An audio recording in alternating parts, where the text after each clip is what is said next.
Pluto is a distant dwarf planet that used to be considered one of the main planets in our solar system. Recently, well-known astrophysicists Neil deGrasse Tyson and Michio Kaku have drawn attention back to Pluto with a surprising discovery. They suggest that Pluto might be on a path that could lead it to collide with Neptune. This raises questions about how this could happen and what it would mean for us. Pluto, which was reclassified as a dwarf planet mainly due to its unusual orbit, continues to be a topic of interest in astronomy. Scientists are noticing that Pluto's orbit is getting dangerously close to Neptune's, and both Tyson and Kaku have sounded the alarm about a possible collision that could impact Earth. Pluto's journey around the Sun takes an incredible 248 years, which means it hasn't even completed a full orbit since it was discovered in 1930. Its orbit is not like the others. It's highly elliptical and tilted at an angle of 17 degrees compared to the orbital plane of other planets. This unique shape leads to some weird interactions. For a significant chunk of its orbit, Pluto actually comes closer to the Sun than Neptune, which is pretty unexpected. You might wonder why Pluto hasn't crashed into Neptune yet. The reason lies in the gravitational influence of other planets.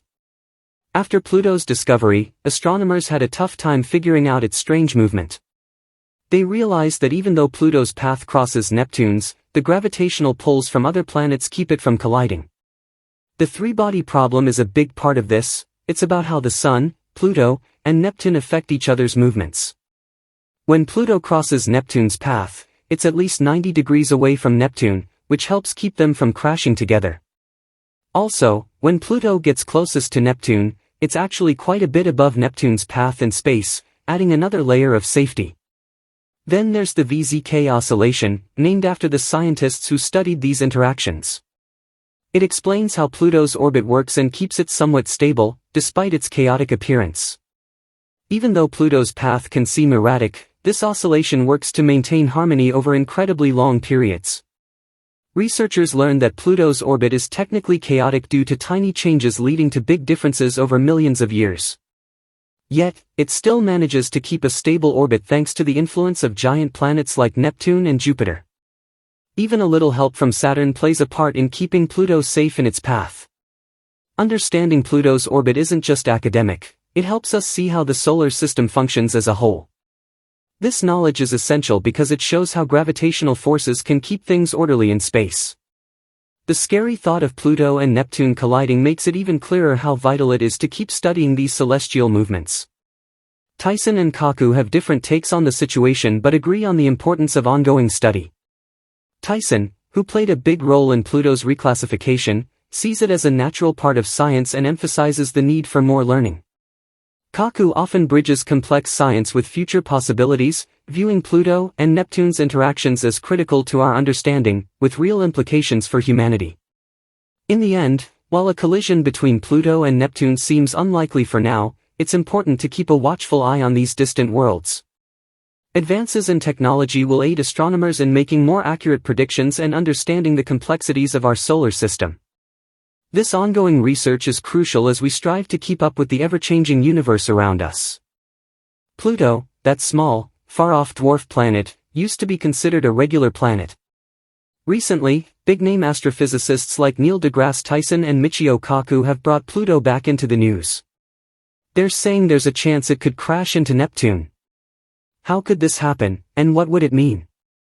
Is this some crazy space event we're seeing, or is there something else going on? Let's look at the possibility of Pluto and Neptune colliding.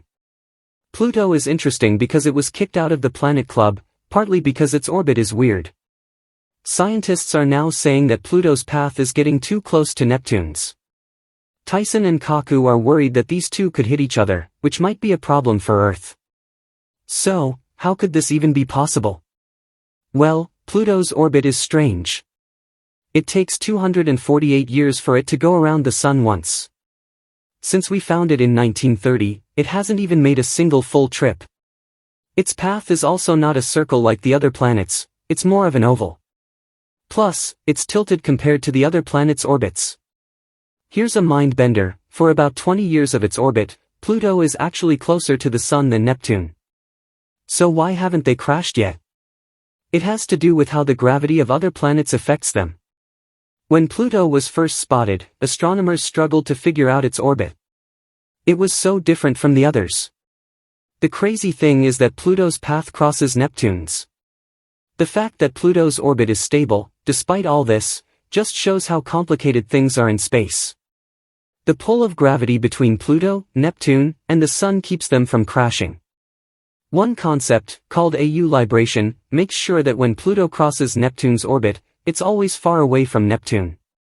Another is latitude vibration. When Pluto gets close to Neptune, it's high above Neptune's path. The VZK oscillation describes how these three bodies tug on each other, and it keeps Pluto moving smoothly. Basically, all these things work together to keep Pluto from hitting Neptune or flying off into space. Now, in the late 1980s, computer models showed that Pluto's orbit is actually pretty chaotic. Tiny changes could make a big difference over millions of years. But these weird properties of Pluto's orbit keep it stable for a seriously long time. Newer tests help us understand how the big planets like Neptune, Jupiter, and Saturn affect Pluto's path. For every 2 orbits Pluto makes, Neptune makes 3. Jupiter's gravity also helps keep Pluto safe. It's like they're all working together to keep Pluto on track. If these things weren't in place, the solar system would be much more unpredictable. Planets could crash into each other or get thrown out of orbit. That's why understanding Pluto's orbit is so important, especially with people talking about it maybe hitting Neptune. Pluto's orbit shows us that even orbits that seem unstable can find a balance because of gravity and how things move in space. It also shows why we need to keep watching and studying these things to get a better handle on our place in the universe. Space is wild. Pluto's orbit is a great example. It's so sensitive that even small changes to its position or speed can change its orbit in the long run. Scientists use computer models to figure out Pluto's movement. These models simulate how Pluto and other space objects pull on each other. These models showed that Pluto's orbit can be really unpredictable. But it stays stable for billions of years, demonstrating a sort of organized chaos. Predicting what will happen with Pluto isn't easy because of these chaotic orbits. These models are only as reliable as the information we put in them, and even small errors can lead to big differences in the results. The fact that Pluto's orbit is so chaotic reminds us that space is always changing. Even though we've learned a lot about space, Pluto reminds us that there's still a ton we don't know. Understanding how the big planets affect Pluto's orbit helps us understand how the whole solar system works. So, why are Tyson and Kaku only now talking about a possible crash between Pluto and Neptune? Tyson sees Pluto's reclassification as a sign that we're always learning new things.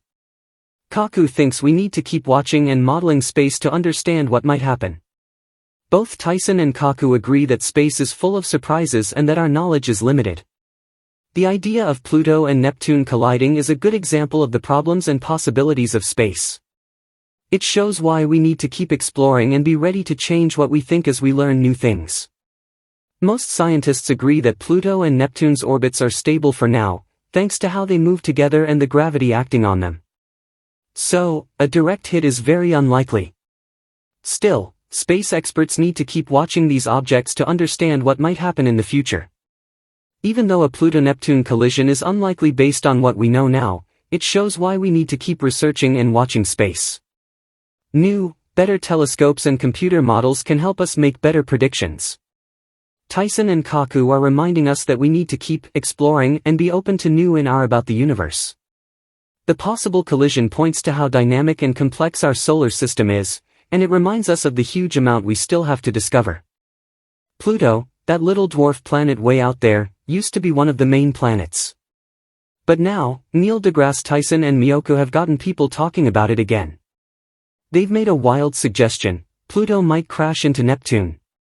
How could that even happen? And what if it did? Is this some crazy space thing we've never seen before? Let's check out what could happen if Pluto and Neptune actually hit each other. Pluto's orbit is weird, which is part of why it's not a regular planet anymore. It takes 248 years for Pluto to go around the Sun once. Plus, its path isn't a circle like the other planets, it's more of an oval. And it's tilted compared to the other planets, making things even stranger. Here's the crazy part: Pluto's path crosses Neptune's. For about 20 years of its orbit, Pluto is actually closer to the Sun than Neptune is. So, why haven't they bumped into each other yet? Well, the gravity from other planets keeps them apart. When Pluto crosses Neptune's path, it's always far away from Neptune itself. Also, Pluto moves up and down a lot in its orbit, so it's usually above or below Neptune when they're close. Think of it like this: figuring out where Pluto, Neptune, and the Sun will be is like a puzzle. They all pull on each other, which affects how they move. This puzzle shows how Neptune's path and the Sun's gravity work together in a complicated way. Even though Pluto's path seems all over the place, there are things that keep it steady. One thing is that when Pluto crosses Neptune's orbit, it's always at least 90 degrees away from Neptune.